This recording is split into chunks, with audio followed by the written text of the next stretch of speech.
Letícia vai avisar, né, quando tiver ok, Já né? está ao vivo. Ah, tá. Olá, boa noite. A Liga está muito feliz hoje em realizar esse debate sobre saúde na cidade. A gente acredita muito nessa proposta, né, de se debater coletivamente, apresentar para a população um programa que seja feito, né, de forma coletiva, participativa e que, acima de tudo, a gente escute as pessoas que têm a dizer, né, sobre os temas.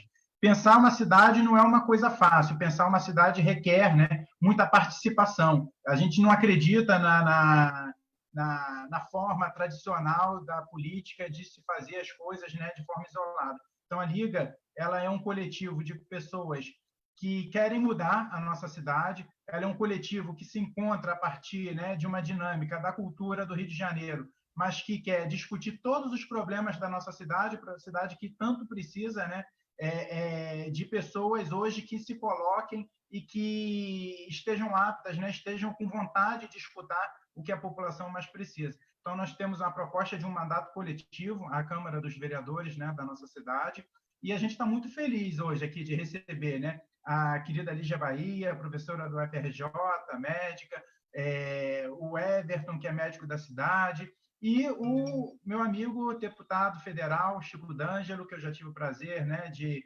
votar nele e que hoje eu posso aqui receber junto com os nossos queridos, né, companheiros da Liga aqui para poder estar debatendo, né, a nossa saúde, principalmente no meio de uma pandemia. A Liga, como eu falei, Chico, Everton e Lígia, ela é um coletivo de pessoas, né, que estão apresentando uma proposta para a cidade do Rio de Janeiro. Nós temos aqui o Roberto Anderson, arquiteto, urbanista, professor da PUC, que tem uma experiência muito bacana em campanhas eleitorais, inclusive, né, na última eleição da cidade, né, que foi em 2016, integrou a chapa aqui. Hoje a gente não estaria vivendo o desgoverno que se tivesse sido eleito o Roberto vice-prefeito do Alessandro Molon. Então, infelizmente, né, hoje o Roberto não é nosso vice-prefeito, mas vai ser aí um dos nossos, né, participantes da Liga.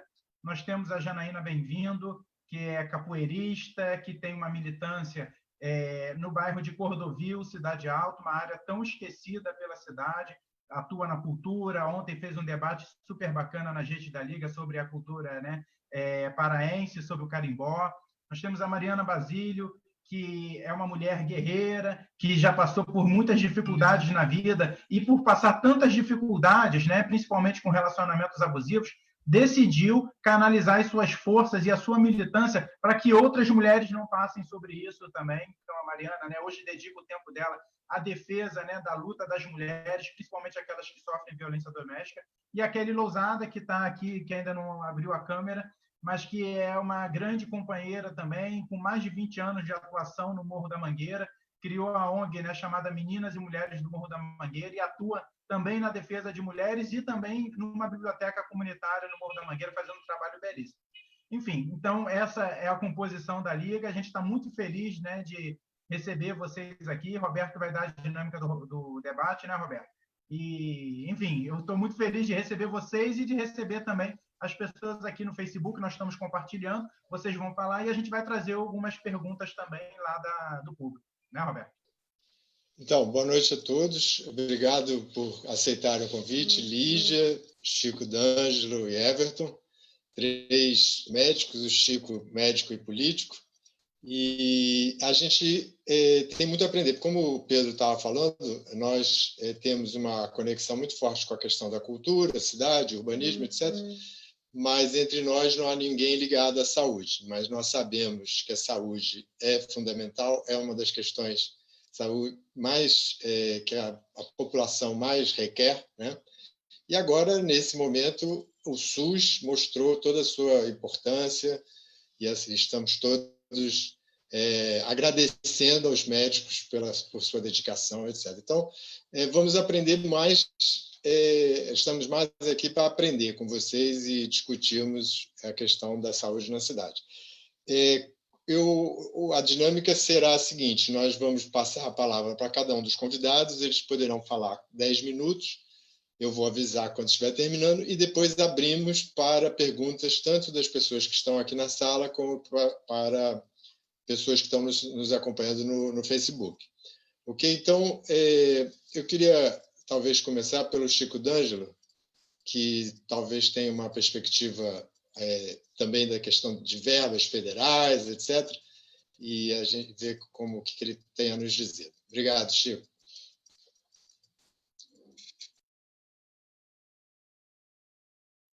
Você tem que ligar o seu som, Chico. Você tem que mexer no som aí para isso. Obrigado a vocês da Liga, obrigado ao Pedro. É muito bom participar desse bate-papo com a Lígia Bahia, uma amiga de longa data, qualificadíssima. O Everton, que tem uma história que o Pedro já me falou, como médico de família no Rio de Janeiro.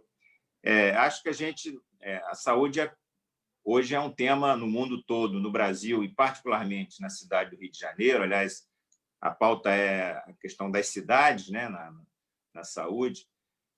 As pessoas vivem na cidade, não moram em Brasília, não moram no estado, né, moram nas cidades, né? Então, o SUS é um sistema tripartido em que o município adquire cada vez mais um protagonismo muito grande. E acho que a população, no momento como esse aí atual de momento presente, de muita incerteza, e o futuro também não com uma certa imprevisibilidade, sob o ponto de vista econômico, social, de saúde, enfim. Uma coisa todos nós já sabemos: a importância de se ter um sistema de saúde qualificado.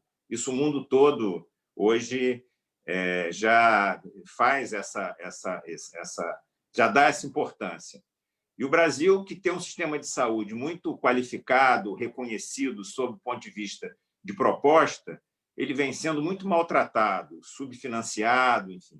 Eu fui secretário de saúde em Niterói 2 vezes e dou testemunho assim, o milagre que o SUS faz. O SUS que é um sistema que atende do transplante mais sofisticado às questões mais fundamentais na atenção da saúde, na promoção e da prevenção. Ele, com essa pandemia, a maior crise sanitária que o mundo e o país está vivendo, ele adquire uma importância muito grande. E aí as cidades têm um papel fundamental e há gestões diferenciadas no enfrentamento, por exemplo, da pandemia, fruto de visões de SUS. Eu fui secretário da minha cidade, posso dizer, hoje, se comparar o que está se fazendo na cidade de Niterói com o que se faz, por exemplo, no município do Rio, é completamente diferente, sob o ponto de vista da atenção primária, do programa Saúde da Família, da questão da testagem, visões diferentes na questão econômica. E, na questão mais nacional, é importante a gente ver que o protagonismo e a importância de uma liderança num momento como esse, o mundo todo mostrou que é fundamental. Foi assim em Portugal, aqui do lado, no Uruguai. O Uruguai acabou de ganhar um presidente centro-liberal, meio conservador, de um candidato de centro-esquerda, mas, no entanto, teve um comportamento completamente diferente do que está acontecendo aqui no Brasil, um presidente irresponsável, genocida, que nega a ciência. Por isso, o que está acontecendo no Uruguai? O Uruguai tem hoje em torno de 30 mil mortes de Covid. O Brasil já tem mais de 55 mil. As pessoas dizem, mas o Uruguai tem muito menos habitantes, é um país com 3,5 milhões. Tá bom, mas vamos, então, fazer um paralelo por milhão de habitantes. Portugal tem, por milhão de habitantes, 7,6 óbitos. O Brasil tem, por milhão de habitantes, 259 mortes, quase 260. Isso é fruto de um país que tem um presidente completamente irresponsável. Até hoje, em 3 meses de pandemia, nós estamos no 3º ministro da Saúde. O atual é uma pessoa que não conhece nada do Sistema Único de Saúde, desmontou o Ministério da Saúde, e isso está tendo consequência e irá para os anais da história. No momento mais dramático da vida do povo brasileiro, um presidente eleito com 70% dos votos no segundo turno, uma votação fantástica, e irresponsável, está conduzindo o país para esse verdadeiro massacre humano. Então, é muito importante as pessoas não vamos politizar esse momento da pandemia. Mas quem politizou foi o presidente, quando negou a ciência, quando desequipou toda a estrutura do SUS, quando trabalhou com a questão do ministério, desmontando e trocando o ministro mês a mês, e agora com um ministro provisório. Quer dizer, num momento desse, ninguém podia imaginar que a gente estaria vivendo um cenário desse. E as cidades, cada cidade tem a sua história de vida. Aqui no Rio de Janeiro, o município do Rio, a atenção básica, ela foi completamente destruída pelo atual prefeito Crivella. A cidade vinha expandindo o programa de saúde da família, o Everton pode dar o testemunho disso, e os últimos 3 anos e meio da gestão Crivella é um verdadeiro desastre em praticamente todas a estrutura de saúde do município. E isso tem reflexo no enfrentamento da pandemia. Por isso que eu citei o paralelo, não só com Niterói, com outros municípios que trabalham a questão do Sistema Único de Saúde com a sua compreensão enquanto sistema integrado. Essa é a minha fala inicial. Obrigado, Chico. Eu mostrei a placa de 5 minutos, não era de 1 minuto, não. Você podia ter seguido. Eu vou mostrar de 5, depois é de 1. Mas então, só para encerrar, eu acho que também adquiriu para todos nós, eu sou médico, fui durante um período dirigente do Sindicato dos Médicos aqui do Rio de Janeiro, depois fui para a gestão. Cada vez mais, hoje, a população está vendo a importância dos profissionais de saúde. Por isso, durante muito tempo, a gente trabalhou e viu a importância de se ter uma forma de lidar com todos os profissionais de saúde de uma maneira mais respeitosa e mais qualificada, do ponto de vista trabalhista até. O Brasil não ter uma carreira profissional de saúde, como vários países têm, né? O Brasil nunca conseguiu isso. E isso está tendo reflexo hoje em muitos estados e municípios, com falta de profissionais, enfim, há uma distribuição equivocada do número de médicos no país, um país de dimensões continentais como esse, com drama em vários locais, a população indígena desassistida. Então, há mais do que nunca, o papel dos profissionais de saúde vão ter que ser completamente valorizados após essa grave crise sanitária que o país está vivendo. Então, eu acho que essa é uma outra dimensão, para além da econômica, para além da social, enfim, que vai precisar ser muito bem pensada e trabalhada, que sempre foi debatida, mas nunca enfrentada. Essa é uma realidade que está posta e que vai ter que ser seguramente trabalhada de outra maneira. Essa é a minha fala inicial sobre esse momento difícil que todos nós estamos vivendo. Obrigado, Chico. Interessante. Eu vou pedir, então, para o Everton comentar, porque agora o Everton vem com uma perspectiva mais local e depois a Lígia vai poder fazer essa amarração entre os 2 níveis que a gente observou. Então, Everton, a Liga é uma pré-candidatura à Câmara de Vereadores.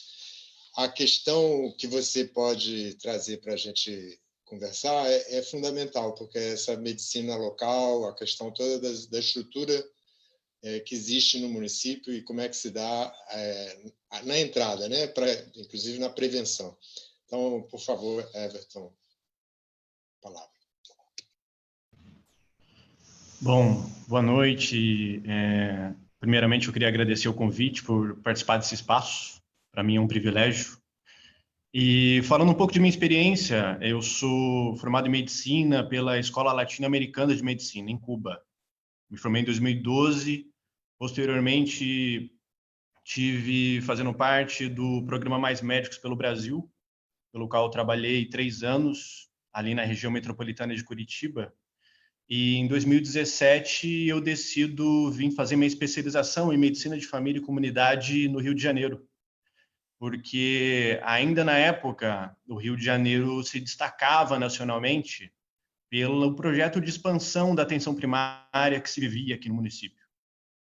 Principalmente com a construção de dezenas de clínicas de família e também pelo investimento na força de trabalho especializada para esse setor da atenção primária, como é o caso do programa de residência da qual eu fiz parte, que era o programa vinculado com a Secretaria Municipal de Saúde, que oferecia 150 vagas para a formação de médicos de família e comunidade, e também ao qual era vinculado a residência em enfermagem em saúde da família. Então, o Rio de Janeiro, nesse momento, era uma referência, né, nessa área, e me atraiu vir ao Rio de Janeiro me formar, né, fazer minha especialização por isso. Então, eu peguei esse momento ainda, né, de muito positivo, assim, na construção dos cuidados em atenção primária no Rio de Janeiro. Para quem não é da área, é importante entender que a incorporação da estratégia de atenção primária em saúde, né, na política de saúde brasileira, ela vai se dar com a incorporação do Programa Saúde da Família, lá em 94 ainda. E é uma estratégia que tem pressupostos que a define como um modelo assistencial, né, que vai imprimir uma dinâmica na organização dos serviços e nas ações de saúde. Pretende-se que as unidades de saúde da família, pelo vínculo que estabelecem com o seu território, com a comunidade local, que ela seja a porta de entrada do indivíduo, do paciente, ao sistema de saúde, que seja o primeiro contato, né, e que seja capaz de responder integralmente às necessidades da população, que seja capaz de acompanhar em longitudinalidade também a terapêutica ou recuperação, reabilitação, né, dos pacientes, e que integre também com os outros níveis de complexidade de serviços de saúde, coordenando também o fluxo dos pacientes a outros níveis. A unidade celular da estratégia de saúde da família é a equipe de saúde da família, que é uma equipe multiprofissional, composta por médico, enfermeira, técnico de enfermagem, agentes comunitários de saúde, que é responsável por uma população adscrita, e essa equipe é responsável por conhecer os indivíduos, a população, as famílias locais, e os problemas e situações de riscos, e a partir daí elaborar programas de enfrentamento para essas condições. Bem, o Programa de Saúde da Família, né, na sua primeira década, ele se expande principalmente nos interiores pro interior do Brasil, nos pequenos municípios, mas ele sempre teve uma dificuldade com se incorporar e se consolidar nas regiões metropolitanas e nas capitais. O Rio de Janeiro é um exemplo disso, né? Até 2008, por exemplo, haviam pouquíssimas equipes de saúde da família na cidade. E a cobertura também da atenção primária era muito baixa. Se eu não me engano, chegava a 3,5% da população carioca. E a partir de 2009 é que a atenção primária vai conseguir entrar na agenda da política de saúde municipal, que é quando vai se desenvolver esse projeto de expansão da atenção primária no Rio, né? E isso vai fazer com que em 2016 se alcance quase 70% de cobertura da população carioca, né? Mas no ano em que eu chego no Rio, em 2017, é um ano que é marcado por uma conjuntura bastante desfavorável, né, para a saúde em geral e que vai influenciar diretamente a atenção primária. Partindo do governo federal, houve uma revisão da Política Nacional de Atenção Básica, que é através da qual se aponta diretrizes, o desenho, né, e a forma de organização do serviço de atenção básica, né, da estratégia de saúde da família. E essa revisão, né, de 2017 aponta a retrocessos em todo o programa, esvazia o programa, porque estabelece outros modelos de equipe de saúde da família, possibilita a diminuição de agentes comunitários por equipe, possibilita outras formas de contrato com carga horária reduzida a profissional médico, e isso coloca em risco, né, todos os atributos da atenção primária, prejudicando esse vínculo, né, e essa expansão pela qual a gente vinha passando.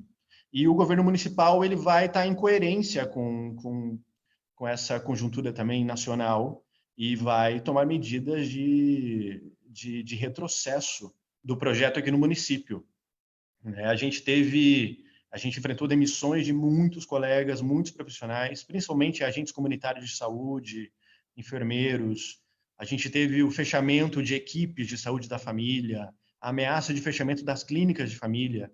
Então, houve um processo de precarização, né, de todo o projeto.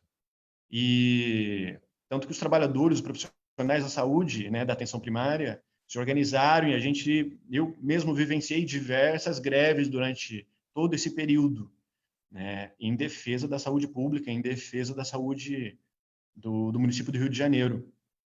Em 2019, a gente se somou a todo esse processo de retrocesso,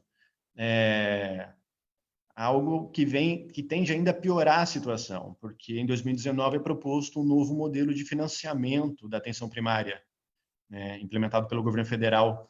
E esse novo modelo de financiamento, ele também se traduz, né, num projeto de esvaziamento do programa, com tendência a focalizar o serviço de atenção primária para populações vulneráveis, né, tornando a estrutura do programa mais pobre e fazendo de um programa que tem um potencial de realizar um trabalho de qualidade e resolver mais de 80% das questões de saúde da população, tende a fazer com que a saúde da família seja nada mais do que uma pequena cesta básica de serviço, né, a ser oferecido. Então, infelizmente, a gente passa por um momento sombrio em relação a isso, né? E é o que a gente vem enfrentando agora, em plena pandemia, onde esses problemas se destacam ainda mais e ficam mais vivos, né? A sensação que eu tenho como profissional médico, né, que eu já vivenciei ali uma clínica da família na Penha, depois na Maré, agora em Paquetá, a sensação é de abandono em relação à gestão, e a gente vivenciou a demissão de profissionais da clínica da família, como psicólogos, fisioterapeutas, assistente social, que está coerente com esse esvaziamento do programa. Então, infelizmente, é essa a realidade que a gente vem enfrentando no momento. Mas seguimos aí em resistência. É isso. Muito obrigado, Everton. Trouxe questões bem interessantes para a gente falar depois na sequência do debate. Então, vou passar a palavra à doutora Lígia. Lígia escreve no Globo, amiga de longa data. Lígia, nós fomos companheiros de movimento estudantil, né, na UFRJ, e tem um grande conhecimento na área de políticas para a saúde. Lígia, você, obrigado. Então, boa noite a todos. Eu estava comentando a todos e todas, eu estava comentando que quando o Roberto me convida, sempre é uma ordem, né? A gente se conhece há muito tempo, eu tenho muita admiração pelo Roberto, não conhecia o Pedro, não conhecia a Janaína, não conhecia a Kelly, mas muito prazer mesmo, muito bom estar aqui, e é muito legal reencontrar o Chico. O Everton, eu falo com ele mais vezes, estou assim, impressionado de como eles falam bem, esses homens, né? Como sabem tudo. Então, eu não tenho muito mais a dizer, não, né? Porque, sabe, já falaram tudo. Não, é sério. Mas eu talvez acho que a gente pode... Eu vou ter que falar alguma coisa, já que eu sou mulher, né, e mais velha, né? Então, saúde é felicidade, né? É muito difícil a gente definir o que é saúde, mas nas pesquisas que são realizadas, se a gente perguntar assim, o que é saúde para você? As pessoas costumam dizer saúde é felicidade, tanto que as pessoas comentam assim, o que importa é a saúde, né? A gente não tem um tostão, mas o que importa é a saúde. Vai com saúde, meu filho, que Deus te acompanhe, vai com saúde. Então, saúde é alguma coisa assim, muito próxima do bem-estar, da felicidade, é um valor importantíssimo, né, para todos, e eu acho que a gente está constatando isso agora com a pandemia do Covid, como a saúde é importante. Ao ponto, eu acho, que é a primeira vez na história recente da humanidade que houve uma reviravolta. Quem manda hoje no mundo é a saúde, não é a economia. Isso, olha só, isso não é pouco, né? Isso não é pouco. Quem diz pode abrir uma fábrica, quem diz pode voltar a ter atividade econômica é a saúde. Claro que no Brasil não, né? Mas o Brasil também, vocês hão de convir que... Vamos tirar o Brasil só para eu poder explicar, tá? Depois a gente volta com o Brasil. Então, é a primeira vez, pelo menos assim, no capitalismo, que isso acontece, né? Repara, a saúde é tão importante que foi possível fazer quarentena, a economia mundial parou, né? Então, e antes, acho que se alguém dissesse isso para a gente, vocês iam acreditar que seria possível? Eu não acreditaria, eu nunca acreditaria que é possível parar a economia, mas parou a economia em função da proteção da vida e da proteção das pessoas. Então, eu acho que é super importante a gente começar assim, né? E começar assim, saúde, então, é uma coisa difícil de ser definida, é difícil mesmo, mas o que a gente sabe? A gente sabe que essa felicidade, que esse bem-estar, ele é multideterminado, não é? O que determina que a gente se sinta bem? Porque muitas vezes, por exemplo, eu sou caolha, o Roberto é caolho, mas eu me sinto bem, eu estou me sentindo bem. Então, não é porque a gente tem um defeito físico que a gente não se sente bem. Não é porque a gente tem alguma coisa que não funciona direito que a gente se sente doente. Entenderam? É super difícil. Assim, eu me sinto bem. Você tem saúde? Se eu perguntar assim, Pedro, você tem saúde? O Pedro vai dizer tenho saúde, embora às vezes, sei lá, tenha alguma coisinha assim, um defeitinho. Então, ter um defeitinho não é não ter saúde.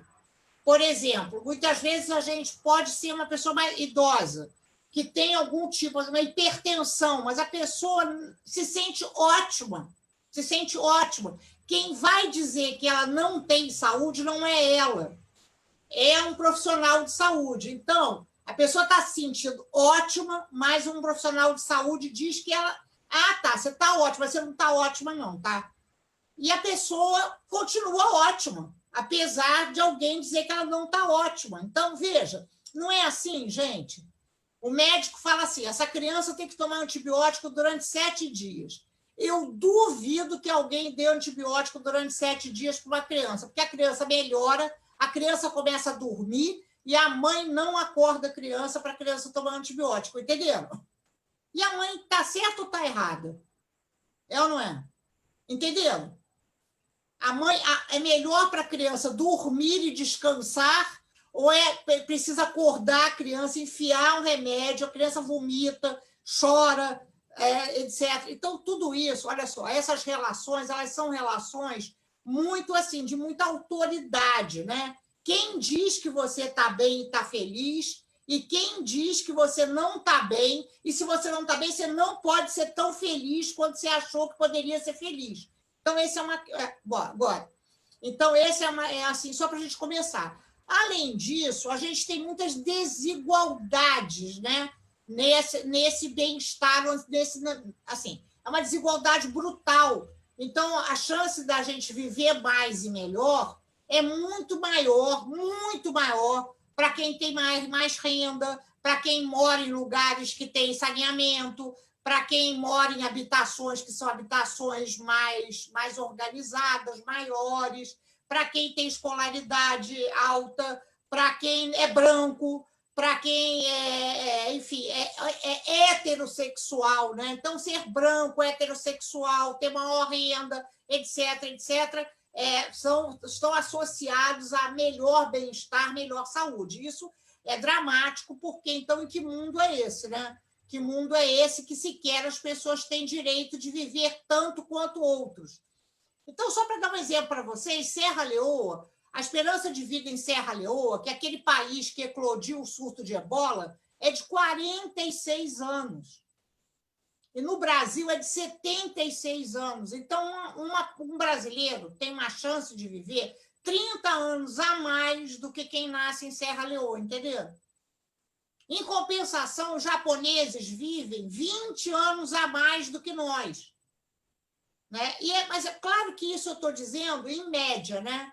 Mas na realidade, a gente tem bairros no Rio de Janeiro, por exemplo, nos quais a esperança de vida é muito menor do que para quem mora na Lagoa Rodrigues de Freitas, né? Que é um lugar de alta renda, etc. Então, também é super desigual intracidades. E vocês, então, que estudam cidades, sabem muito melhor do que eu disso, né? Então, esse é um problema. E não se resolve o problema da saúde sem se pensar na cidade, sem se pensar no saneamento, sem pensar, por exemplo, agora no Covid, né?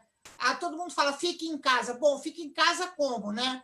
Se sequer no Brasil a gente tem acesso livre à internet, que é alguma coisa que a gente tem que conversar na candidatura de vocês, e até com o Chico D'Angelo, nós temos que fazer uma campanha de acesso livre à internet, gente. Não é possível isso, não é possível isso. Sério, não é possível. Esse é um problema que afeta todas as políticas, não é? Todas as políticas, inclusive o direito de se comunicar, né? Que é um direito essencial básico, não é? Ele não é alguma coisa, não é assim, tem que ter água, comida e luz. Não, tem que ter água, comida, luz, acesso à internet, educação, saúde e tal, né? Sem que um tenha que fazer essa competição um com o outro. Então, essa é uma questão. E aí, gente, qual é o sistema de saúde, né? Qual é o sistema de saúde? O sistema de saúde não é uma oficina de reparos. Sistema de saúde não é médico, remédio, ambulância, mas é. Porque se a gente for perguntar para a população, se a gente for perguntar, é sério, pergunta para qualquer um de vocês aí.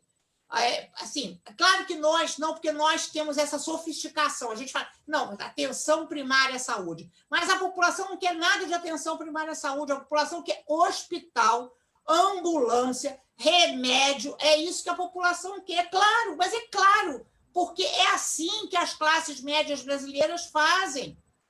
Não é? É assim que o rico faz. O rico não é atendido na atenção primária à saúde. O rico pega um avião em Belém do Pará, paga um jatinho fretado e vem ser atendido no hospital de rico em São Paulo, né? É assim. Então, assim, a gente precisa pensar isso. Então, a população quer ser tratada como ela assiste, 5 minutos, como ela assiste na televisão, na TV Globo, é assim que é, né? Na novela é assim que aparece, etc. Então, esse é um problema, né? Então, o sistema de saúde não é uma oficina de reparos, mas ele é uma oficina de reparos. E se a gente não faz isso, a gente se descola da população, né? Que a população quer uma oficina de reparos e tem direito a isso. É importante que a gente, senão a gente fica sendo autoritário, né? Autoritário, a gente impõe alguma coisa que tecnicamente nós achamos bacana. Então, o que aconteceu no Rio de Janeiro? No Rio de Janeiro foi assim: a gente primeiro teve o César Maia, que detestava o SUS. César Maia era contra o SUS. Depois a gente teve, enfim, e foi ruim isso, foi ruim, porque uma época até que o SUS tinha mais dinheiro e tinha mais poder, né? E depois a gente teve o Eduardo Paes, que o Everton... O Everton está com a gente aqui graças ao Eduardo Paes. Eu tenho meu emprego graças ao Médici, sabe? Ao general Médici. A gente precisa reconhecer isso, né? Se não fosse o Médici, não haveria concurso público. Ele tinha um filho que era médico. Então, ele fez o concurso público e todos nós entramos, entenderam? Ele fez o concurso para o filho. E a gente aproveitou e entrou no concurso do filho. Foi ótimo, porque eu tenho esse emprego, assim, né? A gente precisa aprender isso, inclusive, né? Que o Brasil também se move assim. Então, o Everton está aqui graças ao Eduardo Paes. O Eduardo Paes também detesta o SUS. O Eduardo Paes, o que ele fez foi o seguinte: ele jogou um monte de recursos e fez uma atenção primária à saúde a toque de caixa. Ao ponto, assim, de também não ter conversado muito com ninguém, não. Foi lá e fez atenção primária à saúde, não conversou com a população e não conversou com as entidades. Mas tudo isso é positivo, né? Eu sou positivo e o Everton é positivo também. Quer dizer, atraiu gente bacana, né? Como o Everton e como outras pessoas. Mas tem defeito. Essas políticas têm defeito. A política do Médici tinha defeito, e a política tem defeito, porque ele abandonou os hospitais. Ele investiu na atenção primária à saúde e abandonou os hospitais. E aí isso é um problema enorme, porque a gente fica com um sistema de saúde que, como se a atenção primária pudesse responder a tudo. E agora, com a Covid, a gente viu que não, né? Se não tiver leito de CTI, se não tiver respirador, etc., não tem jeito. Então, assim, eu acho que agora a gente está aprendendo que o sistema de saúde, primeiro, ele não é uma oficina de reparos, e muito menos ele pode ser uma oficina de reparos básica, né? A gente vai ter que chegar perto da população, vai ter que ter um sistema de saúde, oficina de reparos muito qualificado, muito bom, para depois, ou para junto, a gente tentar reverter. O que é tentar reverter? É tentar jogar muito mais para a prevenção do que para a oficina de reparos. Mas não tem país no mundo que não tenha uma boa oficina de reparos.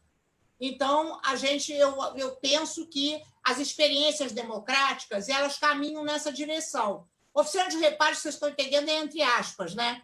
É ter bons hospitais, é ter boa atenção primária à saúde, é conseguir fazer exame, etc. Mas, com isso, talvez a gente consiga reduzir as desigualdades. A gente precisa reduzir as desigualdades urgentemente. Nessa pandemia, eu estou terminando, estão morrendo muito mais negros, muito mais favelados, muito mais moradores de periferia. Então, é uma pandemia que ceifa vidas, mas não igualmente. Está ceifando vidas da população mais pobre nesse país.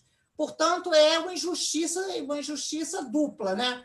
É claro que a pandemia é um problema, e é um problema que a gente tem um governo como o Bolsonaro, e é um problema que a gente tem um governador como o Witzel, e é um problema que a gente, no Rio de Janeiro, ainda tem, por azar, um prefeito como o Crivella. Então, essas eleições municipais, e essa é a minha última frase, elas são fundamentais, não é? Fundamentais. A gente precisa tentar avançar um programa, a gente precisa tentar avançar a compreensão sobre a articulação entre as políticas, e talvez em torno da cultura seja uma possibilidade, né? Que é cultura, então, afinal de contas, né? Se não é também uma possibilidade da expressão humana, não é? E da expressão humana na sua relação com a natureza.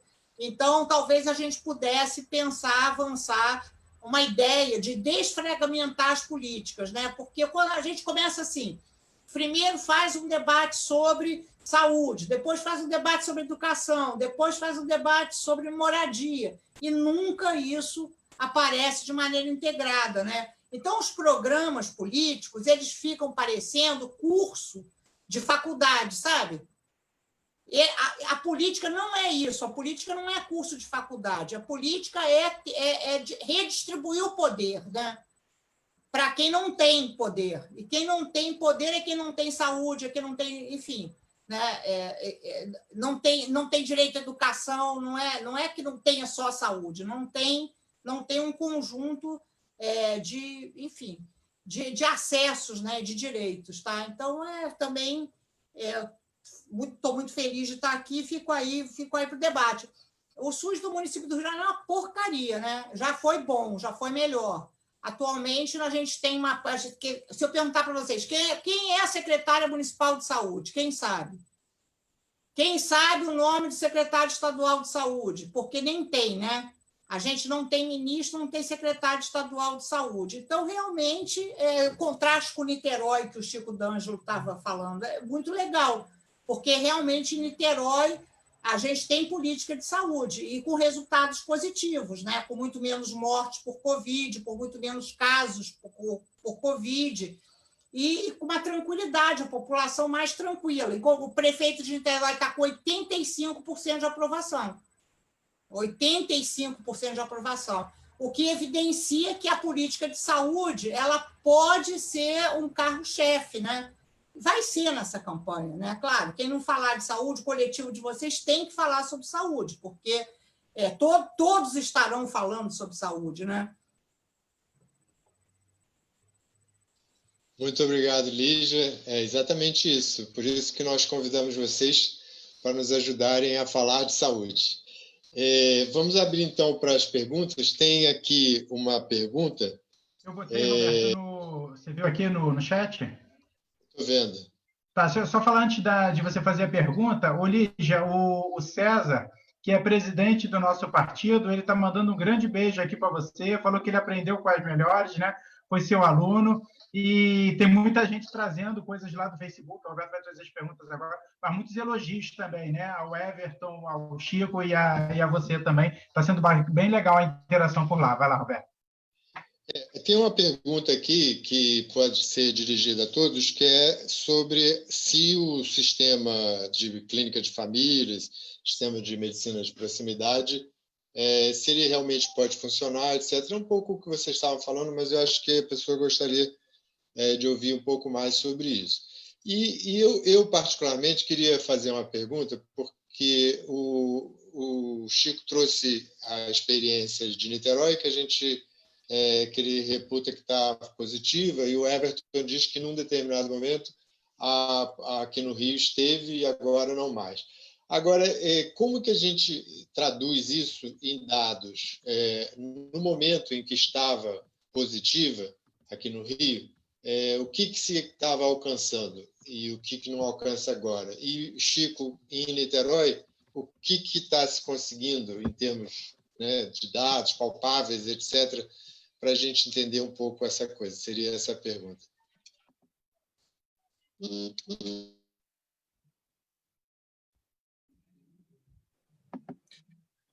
Para mim ou para o Everton? Hein, Roberto? Os dois, né? Quem quiser começar. Tá. Eu posso, como eu fui o primeiro a falar, eu acho que a Lígia ela colocou bem, assim, a pauta da saúde. Todos os analistas políticos estão dizendo, na última eleição, a questão da segurança foi o tema até que ajudou a eleger Bolsonaro, né? A questão da corrupção, segurança, saúde não era um tema, até sempre foi em todas as eleições um tema que desponta, mas nessa eleição, com essa crise sanitária nos municípios, ela vai ser o foco central, disparado. Por isso é muito importante as pessoas que se dispõem a disputar a eleição façam esse debate de forma bastante integrada, como a Lígia falou. Na verdade, nós temos um país doente em termos de desigualdade. Essa é a questão mais central que está posta, né? Quer dizer, a Lígia definiu muito bem. A saúde tem todas essas questões que nós, que somos médicos, trabalhamos, mas ela tem componentes diferenciados, e aí eu quero entrar na questão de Niterói. Niterói não trabalhou só com a questão especificamente da saúde, trabalhou também. Imediatamente foi adquirido um hospital, era um hospital privado novo que não se conseguiu ser aberto pela iniciativa privada. O prefeito teve a competência de fazer imediatamente, em vez de construir hospitais de campanha, ele fez um contrato e, até o final do ano, com esse hospital, que é um hospital de ponta, de primeira linha, para atender só Covid, Hospital Oceânico. É só ir lá e ver, com aluguel, que pode depois até desdobrar na continuidade de um hospital público. Aí o prefeito é que vai avaliar. Ele trabalhou a questão econômica, ele trabalhou a questão de socorrer a população mais pobre. Antes, o governo federal, o que fez? Eu sou deputado, foi uma guerra para a gente conseguir aprovar os R$600. Bolsonaro queria só 200. Uma luta para a gente conseguir aprovar e votar e conseguir que essa iniciativa ocorresse. O que o governo federal fez? Sacrificou a população colocando em filas na Caixa Econômica, um verdadeiro absurdo. Quer dizer, uma coisa parece covarde.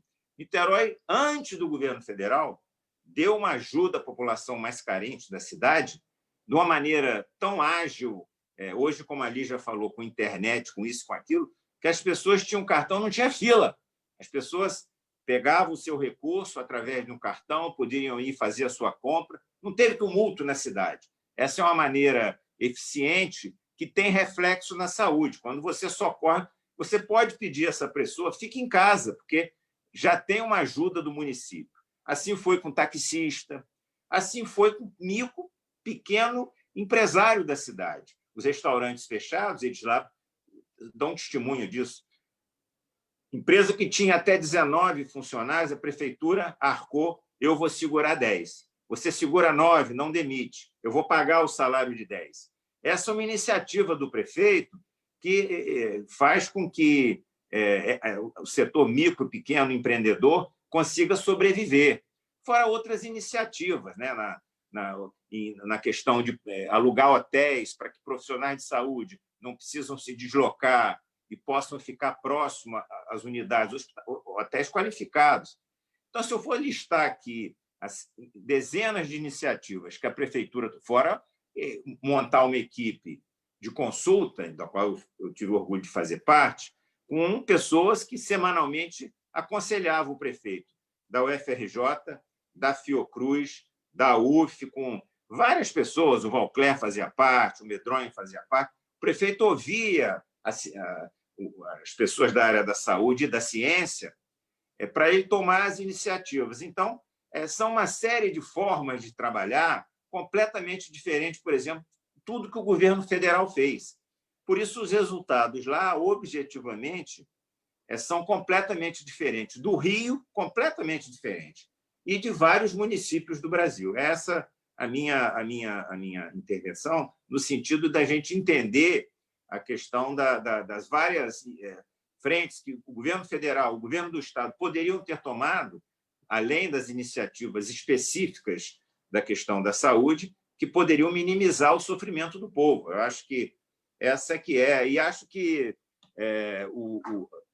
a questão da desigualdade social ela ficou, assim, depois essa grave crise sanitária no Brasil, escancarada. Foi mostrado o tamanho da diferença social, como a Lígia bem colocou, e isso vai ser uma coisa que vai ter que ser enfrentada agora. Até os economistas mais liberais, que nunca tiveram muito assim, a visão de que o Estado tinha um papel de intervir em determinadas situações como essa que a gente está vivendo, as pessoas mais economistas mais lúcidos e mais estão tendo a compreensão de que é fundamental o papel do Estado num momento como esse. Só os hiperliberais, conservadores de ultradireita, que é o núcleo duro do Bolsonaro, que não aceitam e estão resistindo ao que o Estado tem um papel que é o dever dele, como o mundo todo tomou essa iniciativa. Até os países capitalistas mais liberais entenderam que, diferente daqui. Por isso que o Brasil virou o exemplo do mundo mais negativo, e vai isso entrar para os livros de história. Esse presidente da República, sobre todos os aspectos, econômico, social, até como exemplo, que é um papel de uma liderança, de um prefeito, de um governador, dar o exemplo à população do que faz, o que não faz. E os exemplos dele foram todos na contramão. Então, se a gente for listar aqui as iniciativas que foram tomadas em várias cidades, aí eu cito a minha, onde eu moro e vivo, diferente de outras, redundam em indicadores muito melhores que as outras. Não que não tenha problema, toda cidade tem problema, mas a qualidade de vida de Niterói hoje, por isso que a Lígia bem colocou, há uma aprovação à gestão do prefeito muito grande em todos os segmentos da sociedade, até em setores mais conservadores, do ponto de vista ideológico, porque reconhecem que o prefeito teve uma gestão eficiente e séria num momento grave como esse, que as pessoas todas querem, né? Quem, na verdade, politizou e ideologizou a questão da crise sanitária foi o governo federal, com cada hora criando um problema, inventando historinha com a cloroquina e não sei o quê, enfim. Criou uma série de tira-ministro. E quando você tem... Ali é o exemplo central. Imagine se a gente tem um Ministério da Saúde dando retaguarda às prefeituras, dando retaguarda aos estados. Eu fui secretário municipal 2 vezes. Quantas vezes eu fui a Brasília com governos diferentes? Quero dar até aqui o testemunho. O José Serra foi ministro da Saúde. Trabalhou com uma equipe embaixo de quadros técnicos muito qualificados, quer dizer, mostrando o seguinte: essa questão está acima da questão ideológica. Ele teve a competência de montar quadros no Ministério da Saúde muito qualificados. Ele falou: eu não sou do ramo, eu vou montar um time de primeira na área da saúde. é o oposto do que esse governo atual fez. Quer dizer, ele montou, parece que são mais de 30 militares hoje que não sabem nem o que é a SUS. Quer dizer, num momento mais dramático da vida pública brasileira na área da saúde, a gente tem um quadro como esse. Então, desde o governo Temer, o ministro queria destruir a Fiocruz. A gente vem aí há 4 anos, o Sistema Único de Saúde, apanhando muito.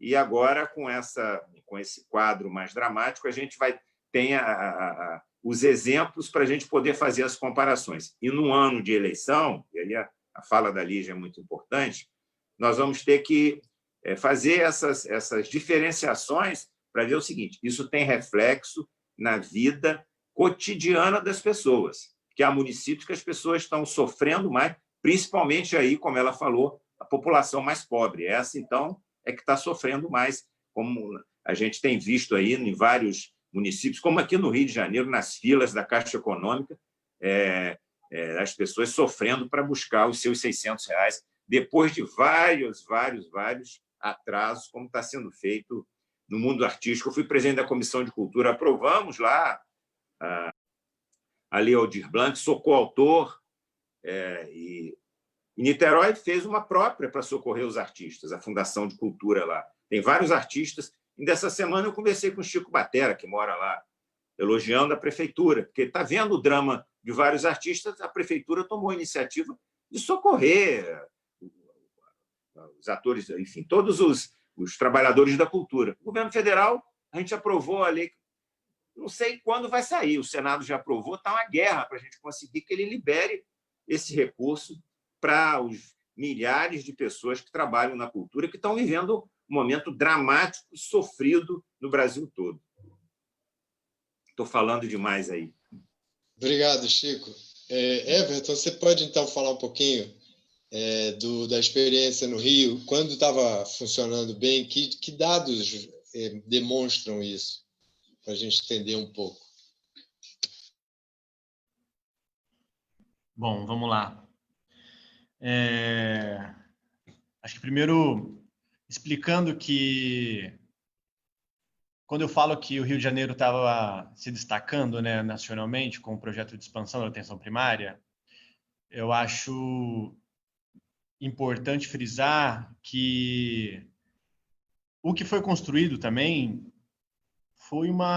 eu considero que foi uma política mínima, foi algo mínimo que se fez na atenção primária, mas eu acho que em terreno que está arrasado, né, onde há tão pouco que se faça, né, já é um destaque.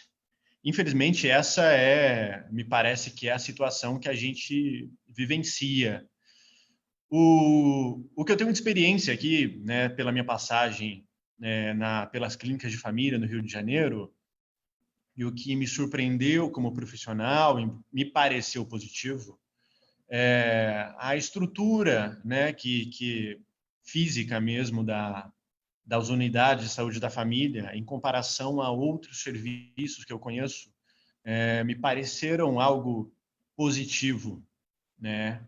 O próprio investimento na formação de uma força de trabalho especializada para que entendesse, né, o serviço da estratégia de saúde da família, isso também me pareceu algo bastante considerável. Mas, de toda forma, foram anos, né, que o projeto durou, mas ainda é algo muito embrionário, né, frente ao que deveria ser, idealmente, a atenção primária. E é como o Lígia falou, né, a saúde, ela não... Essa é a minha impressão também. A saúde, ela não depende... Ela depende de um serviço de saúde estruturado, com uma unidade bem estruturada, com toda essa qualidade do serviço, mas ela também depende de outras políticas públicas, né? De outras políticas sociais. Uma boa condição de saúde se alcança pelo sinergismo dessas políticas, né? Da impressão que eu tinha trabalhando, por exemplo, lá no Complexo da Penha, é que, por mais qualificado que fosse, né, a consulta enquanto profissional médico, enquanto médico de família e comunidade, aquela população ali da comunidade, aquela população da favela, ela necessitava, sim, daquela estrutura, precisa, né, daquele atendimento de saúde, mas a condição de saúde daquela população não depende de muitos outros fatores, né? Ela está condicionada por uma condição muito mais complexa que isso, né? Ao entrar no Complexo da Maré ali, o caminho que eu fazia para chegar até a minha clínica da família, logo na entrada tinha um bolsão de lixo, que era onde parte da comunidade depositava o lixo ali para recolhimento. Era uma lixeira aberta, gigantesca, assim, que ficava a quadras da clínica da família e comunidade. E o problema com o transporte público, o problema com a violência, quantas vezes em consulta, né, durante a consulta do paciente, a gente ouvindo tiro pela janela da clínica da família, isso mostra como que, agora, durante a pandemia, né, quando a gente deveria orientar isolamento social para os pacientes suspeitos, né, de coronavírus, se percebia que a população ela tem outras prioridades, né? Há necessidades mais urgentes para aquela comunidade. Por isso que, por mais que a gente tentasse, né, fizesse o trabalho de educativo, de conscientizar sobre a importância do coronavírus e a importância da quarentena, do isolamento, de todo o cuidado, boa parte da população tem outras prioridades mais urgentes, né? Porque tem fome, tem a questão do trabalho, né? A maioria, né, grande parte são trabalhos autônomos, o pessoal luta para ter o que comer no dia, então a condição de saúde depende muito mais do que só da atenção primária, só da atenção hospitalar, ou só da estrutura do sistema, né?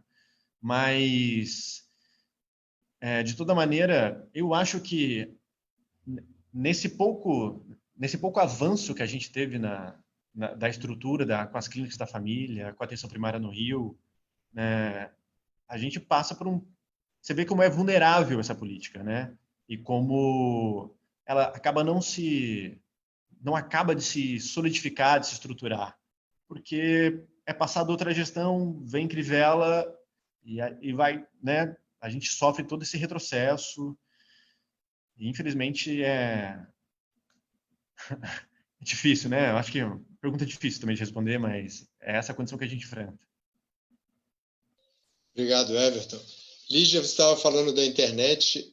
Uma das bandeiras da Liga é justamente internet de qualidade para todos. A gente vai ter que discutir como chegar a isso, mas a gente vê que a própria pandemia deixou isso muito claro, né? A falta de internet não permitiu que os alunos de escola pública seguissem da mesma forma que escola privada, e os empreendedores. Então, essa é uma das bandeiras da Liga, a questão da internet. Aqui nas perguntas, o César Nogueira, que é presidente municipal do PSB, está mandando um abraço, disse que foi seu aluno na UFRJ. E tem uma pergunta aqui do Vinícius Santos. Como a senhora vê a relação desse tratamento que a população almeja com o fato de não haver políticas públicas de prevenção de doenças? E eu queria acrescentar, queria lhe pedir também se você podia comentar a questão da gestão da saúde, a entrada das OS, da iniciativa privada na gestão, como é que você vê isso? Então, eu vejo assim, primeiro, na pandemia, eu não sei se vocês sabem disso, mas é importante a gente falar, muito mais importante a quarentena do que o hospital. Acho que está todo mundo sabendo disso. Olha só, o impacto da quarentena na redução da mortalidade, ele é enorme. E o impacto que tem um bom hospital, com um bom CTI, etc., é pequenininho. Então, mais importante para a saúde são as medidas, que são as medidas populacionais. Por exemplo, se a gente dizer assim, não pode mais fabricar alimentos gordurosos, isso tem mais impacto na saúde do que se a gente colocar um hospital. porque as crianças não vão ser obesas, se não forem obesas, não vão ser diabéticas, e se não forem diabéticas, as pessoas vão viver muito mais, tá? Só que é mais fácil construir um hospital do que ir contra a indústria de alimentos, que é a Coca-Cola, a Pepsi-Cola, a Purina, são grupos internacionais muito, muito, muito fortes. É mais fácil a gente abrir uma clínica de saúde da família do que a gente dizer que não pode ter poluição no ar.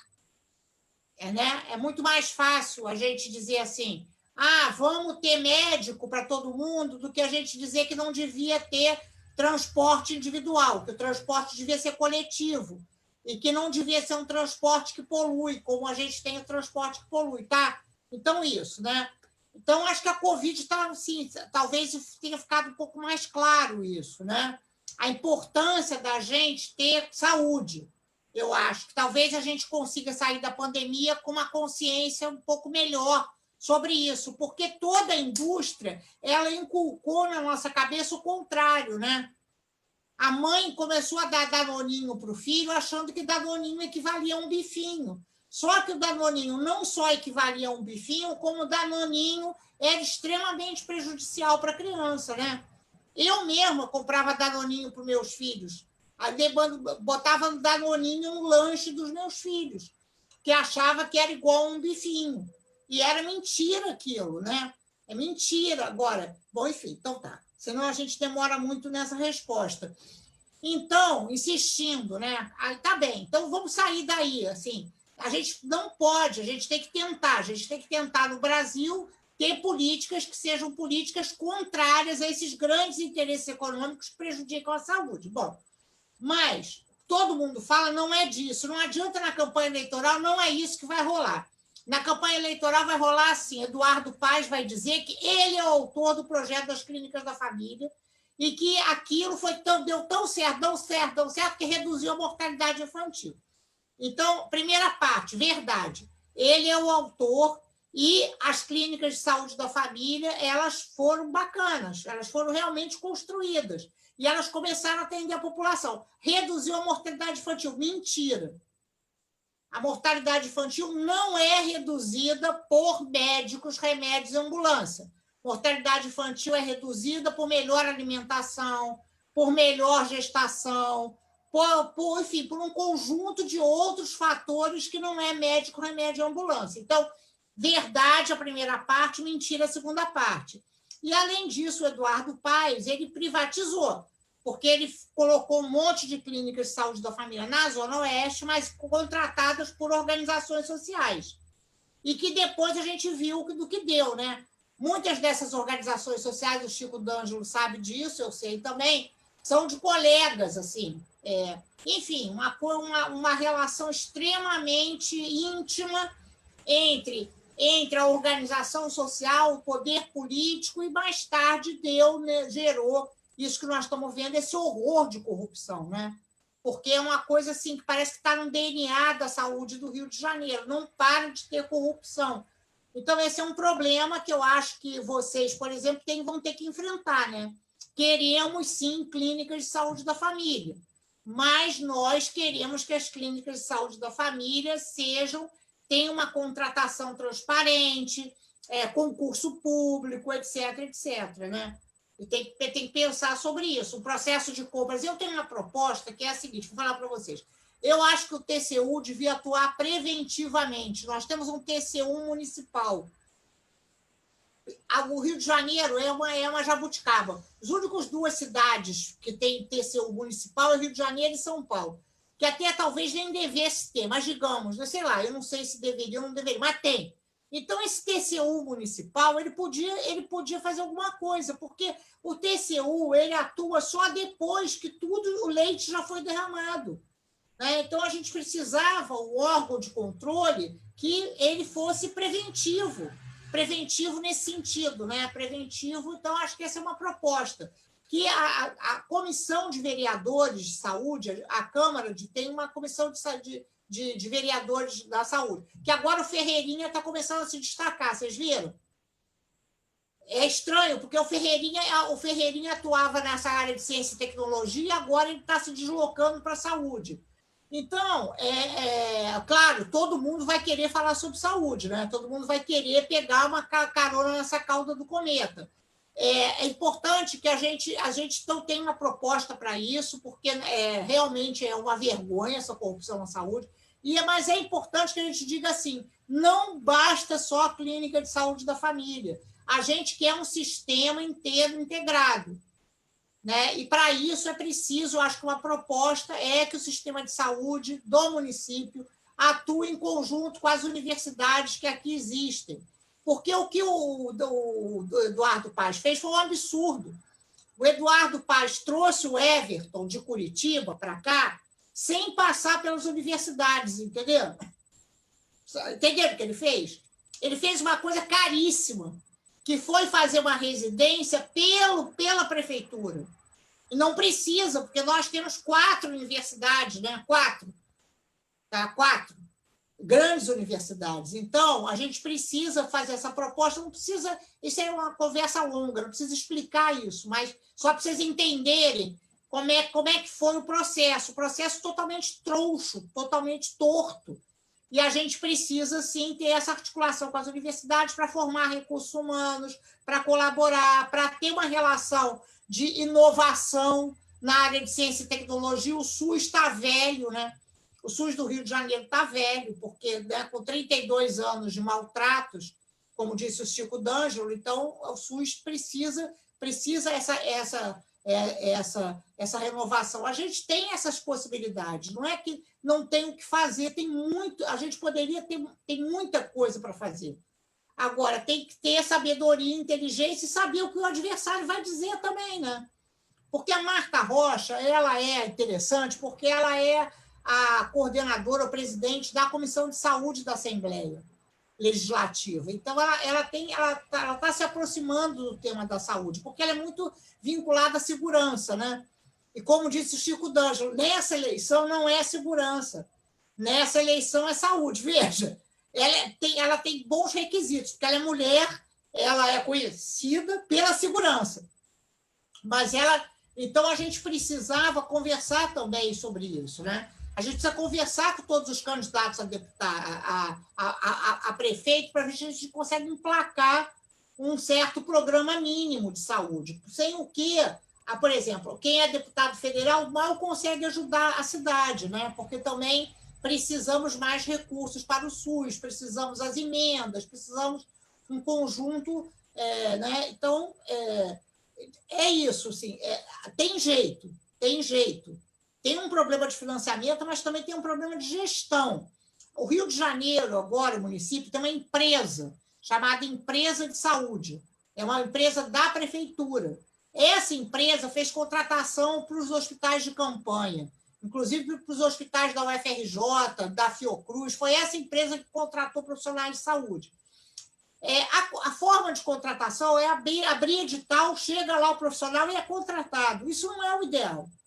O ideal é que o profissional seja contratado mediante... Olha só, não precisa ser o regime jurídico único, mas precisa ser os critérios de transparência de contratação do servidor público, entenderam? Porque o servidor público ele precisa ter mérito para entrar no serviço público, né? Ele tem que se destacar por alguma coisa, tem que ter um certame. Não precisa também ser um concurso com prova de títulos, etc., mas tem que ter algum critério de certificação de qualidade desse servidor. Ao contrário do setor privado, que os vínculos familiares são muito importantes, não é? O que está se fazendo no serviço público é transformar o serviço público em serviço privado, entendeu?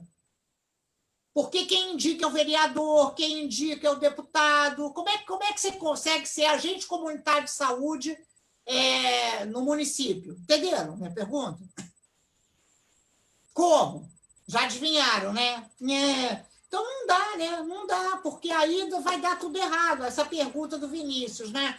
Porque a gente precisa sim ter clínicas. Eu não gosto desse nome de saúde da família, porque eu acho muito careta esse negócio de família, sabe? Mamãe, papai, 2 filhinhos.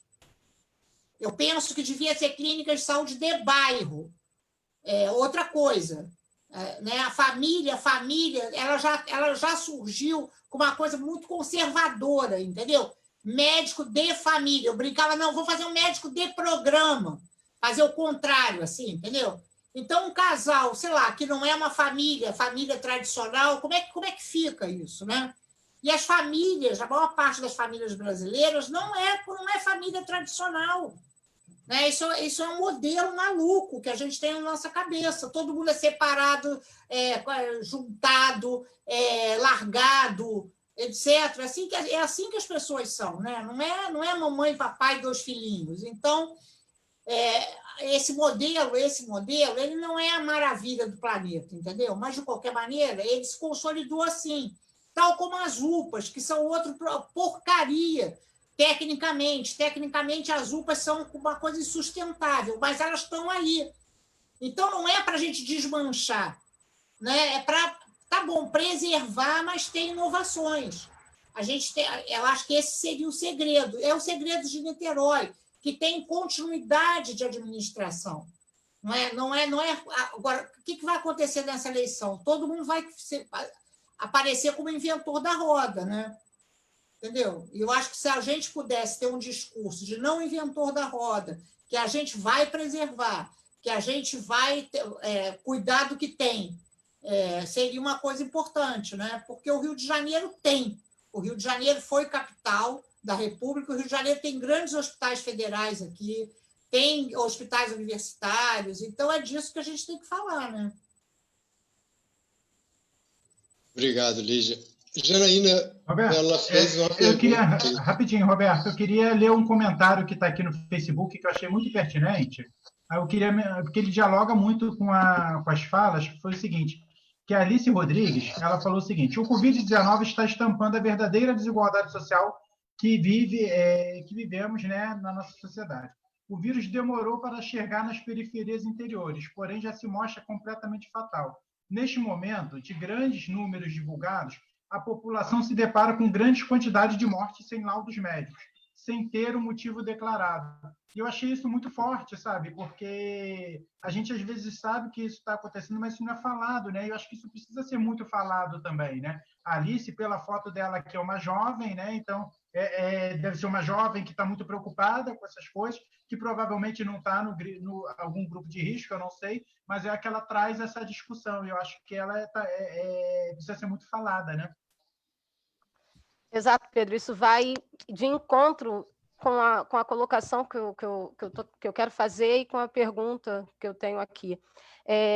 Infelizmente, né, a Lígia, ela citou aqui logo no início que a saúde ela tem dado os rumos que cada governo deve seguir. Infelizmente, no Brasil é diferente, né? E na Prefeitura do Rio segue o modelo federal, né? Até mesmo por questões partidárias em si. E hoje o Rio de Janeiro ele contabiliza mais de 50 mil casos de contágio por Covid, a gente tem mais de 6 mil óbitos confirmados, isso fora as pessoas que ficam doentes dentro de suas casas e não estão indo aos médicos, então assim, a gente não sabe se de fato qual é o diagnóstico, óbitos que não tem causa ali dizendo qual foi o motivo do óbito. Então, e isso aumentou muito depois da flexibilização que teve, liberação de comércio, Campeonato Carioca liberado, escolas estão previstas a reabrir. Eu já falei que minhas filhas não vão para a escola enquanto não tiver a curva lá em 0,01%, prefiro que elas fiquem reprovadas do que mortas, né? Eu queria saber a opinião de vocês quanto a essas posturas que foi adotada, como é que pode ser o tamanho do desastre que pode causar isso para a nossa cidade?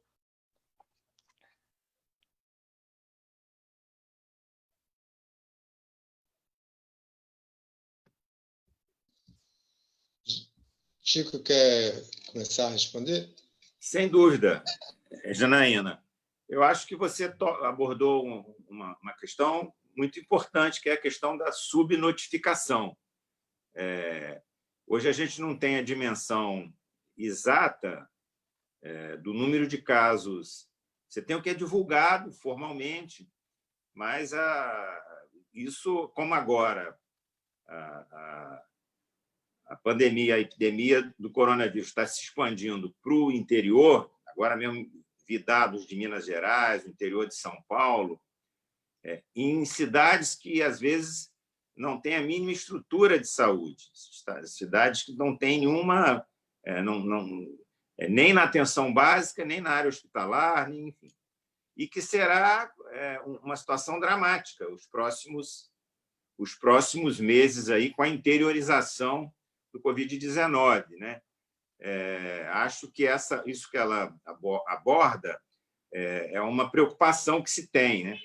Que nas grandes capitais, Rio, São Paulo, se tem até com todos os problemas uma estrutura mínima na área hospitalar, porque, como a Lígia bem colocou, a atenção básica é fundamental, mas essa doença, quando ela complica, o que se precisa mesmo é de hospital, né? E até para algumas vezes até com alta complexidade, com CTI. E aí o que você coloca na questão da subnotificação e como lidar com isso nos próximos meses, que eu acho que é uma questão que está ainda com muita insegurança de toda a população e ninguém tem muita certeza, porque o vírus é um dado novo que está posto, né?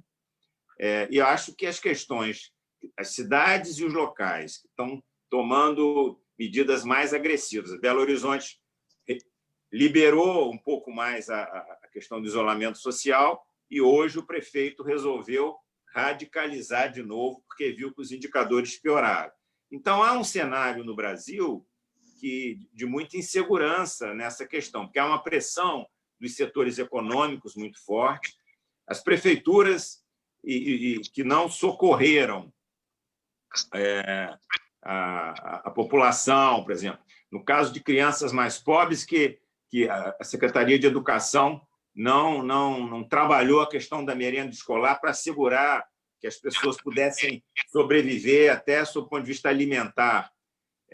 E outras iniciativas de fornecimento de cesta básica de material de sabonete, sabão, isso e aquilo, álcool gel. Niterói fez isso, distribuiu Saúde da Família, o programa Saúde da Família da cidade fez essa distribuição em todas as comunidades, né, orientando, enfim. Acho que há uma indefinição muito grande e o Rio de Janeiro é um município que Belo Horizonte hoje tomou a medida radicalizada do contrário, volta a fechar uma série de coisas que foram abertas. Então, acho que as pessoas que estão debatendo, epidemiologistas, virologistas, o mundo acadêmico, então, há uma certa insegurança como a largada desse processo todo pelo governo federal. Foi muito mal conduzido, não houve uma liderança do Ministério da Saúde, contradição do presidente da República, não houve coordenação nacional junto com as secretarias estaduais e municipais, ficou muito a critério de cada cidade, cada estado tomar a sua própria iniciativa, por isso que o país está na fotografia muito ruim. Então, assim, trabalhando a questão específica do município do Rio, eu diria que é preocupante o quadro em função do retrocesso que se teve na questão de saúde da família e da desestrutura hospitalar. Os hospitais federais, como a Lígia Bahia bem colocou, aqui eu fui médico do Hospital do Andaraí, do Hospital de Ipanema, em bons tempos. Hoje essa rede está toda sucateada, desmontada. Era para a gente ter uma realidade completamente diferente sob o ponto de vista da atenção hospitalar na cidade do Rio de Janeiro. Então, eu acho que há uma série de preocupações de todos, e a tua pergunta, Janela, ela é muito oportuna, mas uma resposta mais objetiva, eu acho que precisaria ter aqui o que está sendo feito na minha cidade, que é um conjunto de setores do mundo acadêmico, da gestão, da área econômica, com a liderança do prefeito, de conduzir, ouvir, e abre aqui, isso aqui pode ser feito nessa região. O Rio de Janeiro não está vivendo isso. O Rio de Janeiro está vivendo um momento de falta completa de gestão. Somado a gente não ter um governo do Estado que tenha um papel importante no município e o abandono do governo federal, que aqui no Rio tem uma rede hospitalar grande, então o Rio de Janeiro está literalmente abandonado, o município. E acho que se tem preocupação aí de vocês com o tema da saúde, daqui a poucos meses terá a eleição. Eu acho que foi a Janaína que falou, mas eu acho que a Lígia abordou a questão assim, essa pauta da saúde ela vai ser central. Vai ser central porque é a preocupação das pessoas. Você coloca muito bem. Eu estou insegura de mandar minha filha para a escola porque eu prefiro que ela perca o ano, aquela tem um problema de saúde grave. Então, acho que é a discussão mais qualificada da questão da saúde. Aí é importante os setores do mundo acadêmico estarem participando, a Fiocruz, o FRJ, o ERJ, lá em Niterói, a UF, tem um papel fundamental, não que vão, até porque é uma novidade, agora começa a discussão da vacina, a Fiocruz está aí debatendo a produção de vacina, há uma série de coisas novas que estão surgindo e que nós mesmos, às vezes, que somos da área de saúde, às vezes temos interrogações a serem colocadas. Então, eu acho que tem aí outra questão, já que foi falada a questão da internet, Roberto, eu acho que, ainda agora a Datafolha fez uma pesquisa impressionante, uma série de pessoas acreditando numa série de coisas ainda que inimagináveis. Vi ontem a pesquisa da Datafolha sobre a questão do Covid. Uma parcela da população, coitada, acreditando em uma série de coisas que são colocadas no WhatsApp, que foi a ferramenta que fez, com as fake news, a eleição muito do Bolsonaro, coisa que a gente nem previa em 2018 que estava acontecendo, e estava acontecendo de uma maneira absurda nos WhatsApp das pessoas, da população brasileira, de uma maneira geral, com notícias até sobre a questão do Covid-19 equivocadas, que o alho resolve, que tal medicamento resolve, e com estatística, 10% acreditando nisso, 8%. O povo, coitado, o povo é bem intencionado, o povo brasileiro é um povo generoso e, infelizmente, num ano de eleição, vai ter que cada vez mais separar joio de trigo, fazer escolha. E há exemplos na história do Brasil, e aqui no Rio de Janeiro, inclusive, de pessoas que dirigiram o Estado, a prefeitura, com mais compromisso do que isso que está acontecendo agora. Porque, ao fim e ao cabo, é através da política, né? É importante a gente verbalizar isso para as pessoas. Há um sentimento muito da antipolítica. É através da política, por exemplo, a Lígia colocou a questão da questão de recursos humanos na área da saúde. É uma questão fundamental. Eu fui um período dirigente da Federação Nacional dos Médicos, debatimos isso já há não sei quanto tempo. A minha cidade, e é um tema complexo, difícil, trabalha a questão, por exemplo, lá era o médico de família até de origem cubana, né? Foi das cidades pioneiras na implantação do programa, né? Ainda no governo Jorge Roberto Silveira.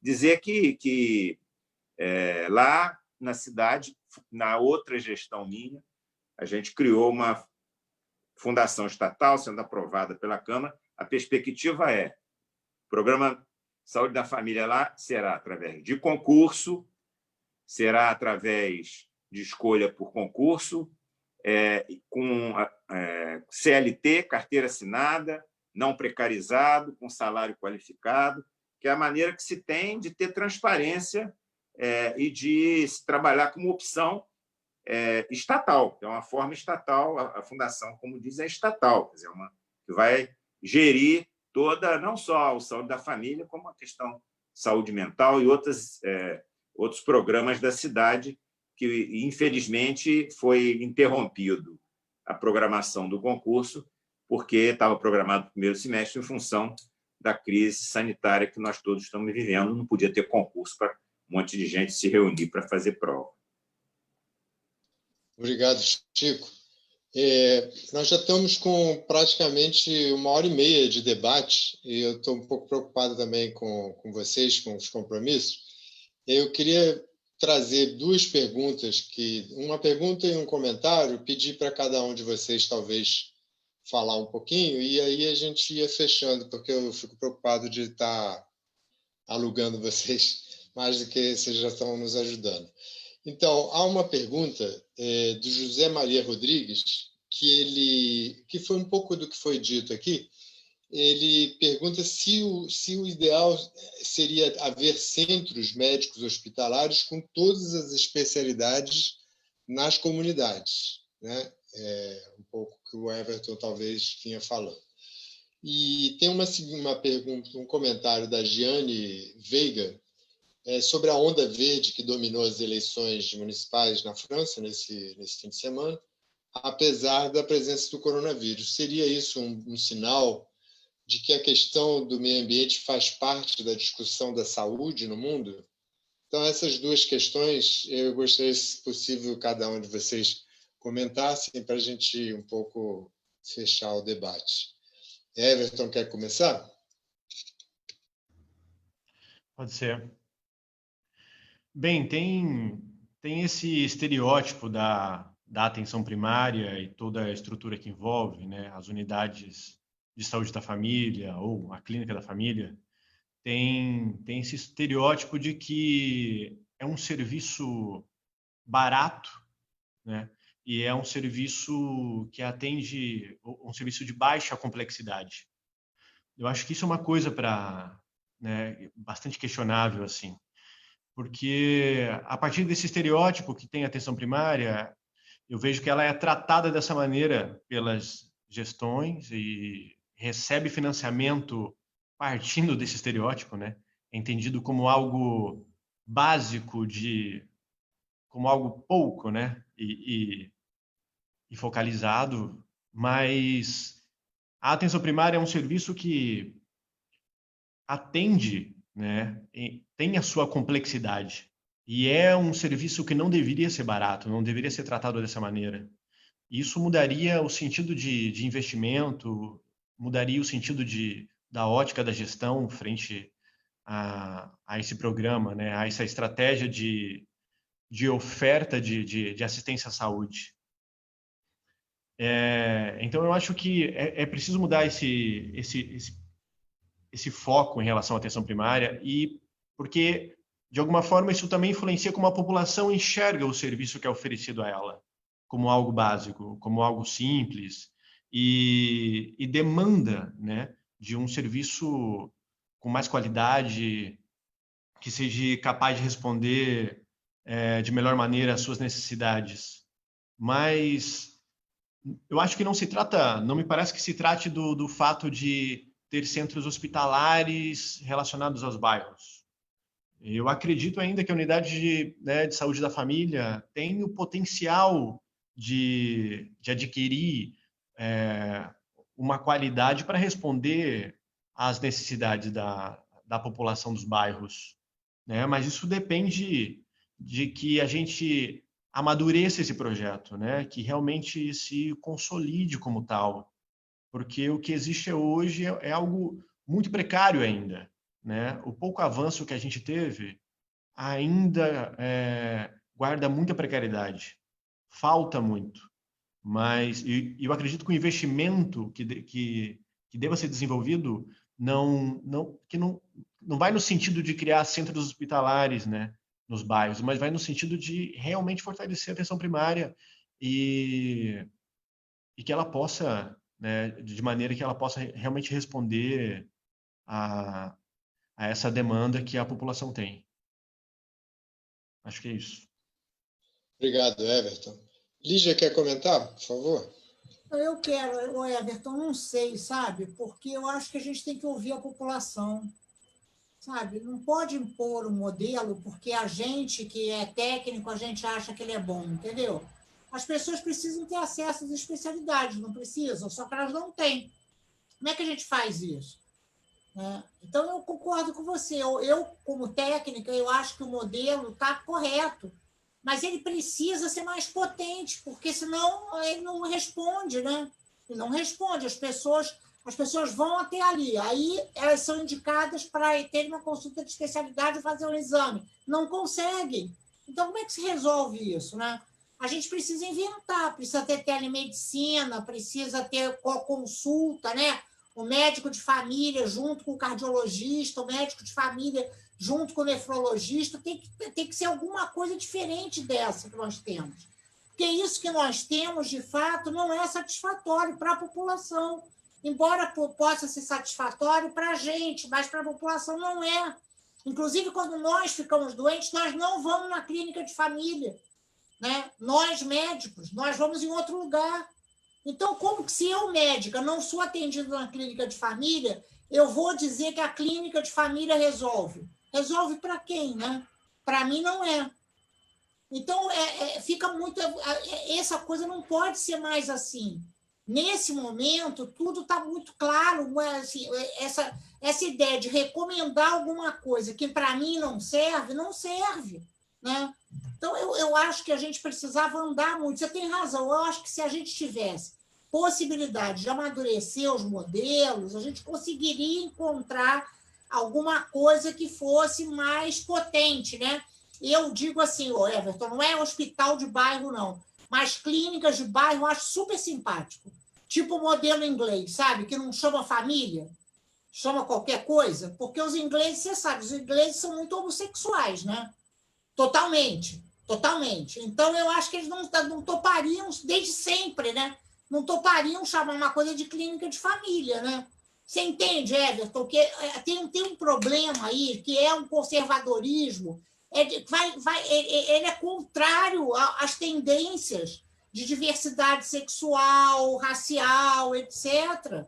Entendeu? Então, a gente não pode ficar afirmando isso como se fosse, digamos assim, a última Coca-Cola do deserto, né? Ainda fiz propaganda da Coca-Cola. Então, eu não sei. Eu sei que a gente precisava falar sobre isso. Falar sobre isso, porque o Eduardo Paes ele vem assim, ele vai retomar as unidades de saúde da clínica de família e ele vai fazer clínicas de especialidades. É essa que vai ser a proposta dele. E eu acho que deveria juntar. Eu não acho que deveria ser uma coisa e outra. A gente deveria fazer uma proposta de articulação. Eu acho. Inclusive, fortalecendo o que hoje são as clínicas de saúde da família, dizendo que o nosso modelo é diferente do dele. E nós não concordamos com o modelo dele. E não é só com as OS, a gente não concorda com o conteúdo do modelo dele, entendeu? Então, mas, enfim, eu acho que isso é alguma coisa assim para ver quem é que topa fazer isso, né?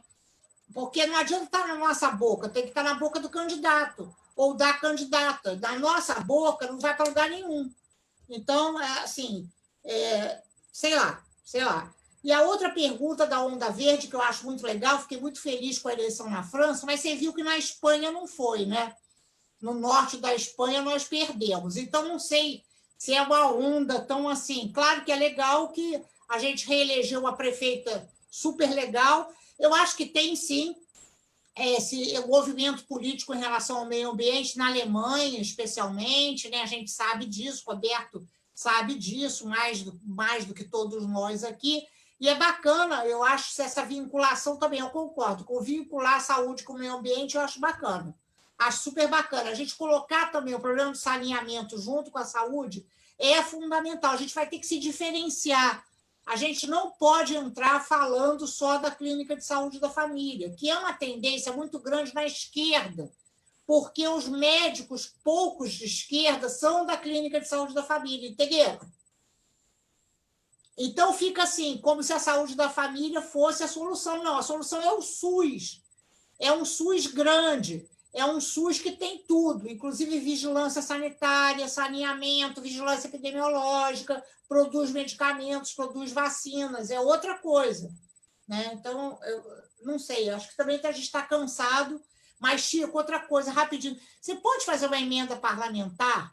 Eu acho importante, uma emenda parlamentar para a gente, para as universidades, pouquinho dinheiro, para a gente fazer uma pesquisa sobre o SUS no Rio de Janeiro. Você podia fazer uma emenda parlamentar assim, contemplando o FRJ, o UF, o ERJ não, e o Unirio. Para a gente, assim, não pode ser para estudar a emenda parlamentar, mas para as universidades fortalecerem o SUS. Eu acho que com isso a gente criaria um consórcio, se obrigaria a gente a trabalhar junto, entendeu? Para para evitar, e Fiocruz, para evitar essa, eu acho que seria legal, Chico. Só antes de passar para o Chico, nosso debate Roberto, gerando emendas parlamentares e conexões aí. deixa eu só, Chico. antes de passar para o Chico aqui, Roberto, falar o seguinte: ô, Lígia, pode estar na boca do candidato, pode estar na boca da candidata e pode estar na boca do coletivo também defender, né? Não, claro, vocês são candidatos, né? Candidatos e candidatas, é. Então. Boa!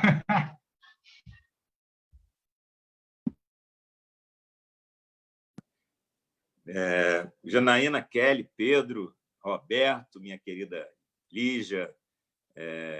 Enfim, acho que tem muita coisa que foi abordada aí. Acho que foi muito bom o bate-papo. A Lígia está fazendo uma proposta. Eu coloquei, nesse ano passado, e o recurso chega esse ano, metade das minhas emendas para a UF.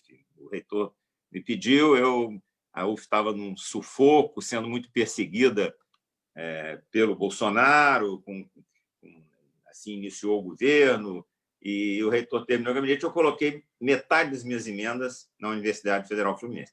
Mas eu acho a sua ideia interessante, da gente, se não for emenda só individual, pode até ser, mas a gente tem uma limitação, emenda de bancada, que é outra que virou também impositiva. Então, é uma ideia que a gente amadurece aí, conversa com outros parlamentares que têm compromisso com o Sistema Único, e, de repente, a gente fazer alguma coisa legal com as universidades e com a Fiocruz, que também eu coloco sempre emenda lá. Dizer que essa questão ambiental que foi colocada, Roberto, eu acho que é fundamental, eu acho que é outro tema para quem está se propondo a candidatura a prefeito, a vereador, entender da ligação que tem essa questão da crise sanitária que a gente está vivendo. Os países que têm problemas dessa dimensão, por exemplo, como saneamento, água, isso tudo tem a ver com a questão ambiental. Então, eu acho que essa ligação tem tudo a ver para que tenha um debate qualificado sobre a questão de saúde. Acho que a Lígia começou o debate falando que a saúde tem muito a ver com felicidade, que é isso mesmo. A saúde tem a ver com a cultura, com o meio ambiente, com o emprego. Se você está desempregado, você acaba tendo problema até psicológico, enfim, isso tudo tem a ver com a saúde, a questão da atividade física, esporte. Quando você tem uma cidade sustentável que trabalha com lógica, como Niterói está fazendo, das pessoas usarem menos carro e ter ciclovias, isso tudo tem a ver com saúde. A gente está vivendo um momento muito de desesperança, de insegurança, de incertezas, e acho que num ano de eleição, vocês que são pré-candidatos têm que enfrentar o problema da realidade dura, mas se não tiver uma mensagem de esperança para as pessoas, fica muito difícil até tentar convencer as pessoas. Poxa, esse cara só me bota notícia ruim. Aqui o Rio de Janeiro tem coisas que podem ser mudadas a curto, médio e a longo prazo. Ninguém vai ficar vendendo esperança, mas há coisas a serem feitas a curto prazo para melhorar já. Tudo bem, a gente vai viver uma crise econômica absurda nos próximos meses, aí, desemprego, mas eu acho que o Rio tem uma série de coisas positivas que quem é candidato aqui pode mostrar. Isso pode ser melhorado. Na área da saúde, a Lígia colocou bem. Poxa, muita coisa pode ser feita aqui. E aí até tem que conhecer o que o Everton falou. É verdade, a Rocinha não tinha cobertura praticamente nenhuma do Saúde da Família. Houve, na última gestão lá do Eduardo Paes, um avanço no número de cobertura do Programa Saúde da Família lá na Rocinha.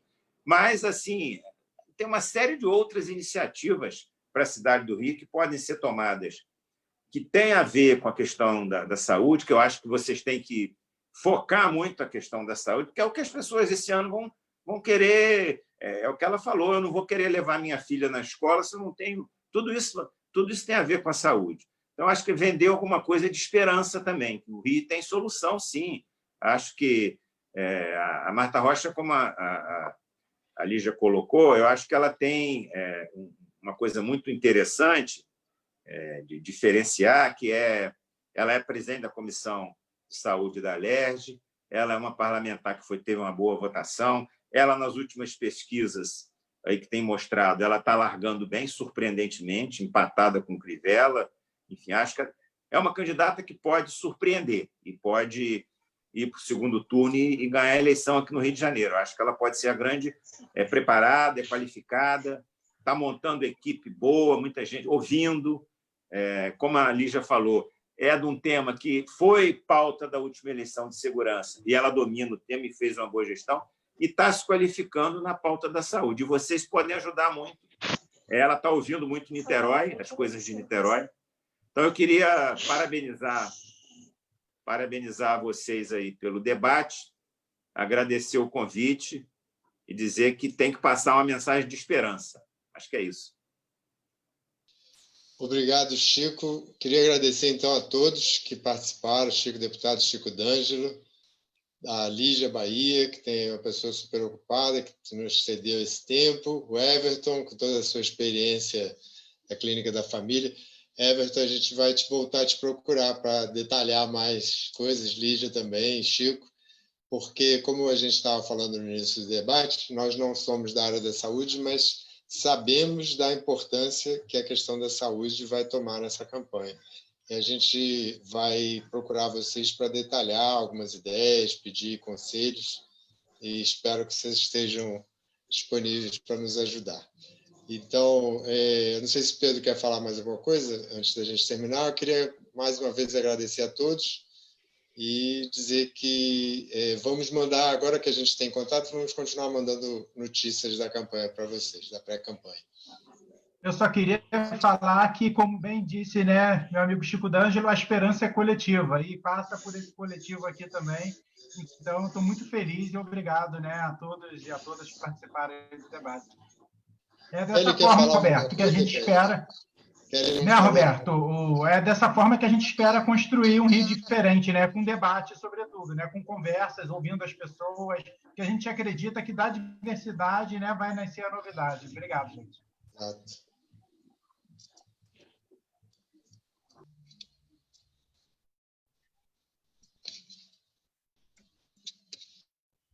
Beijo, gente.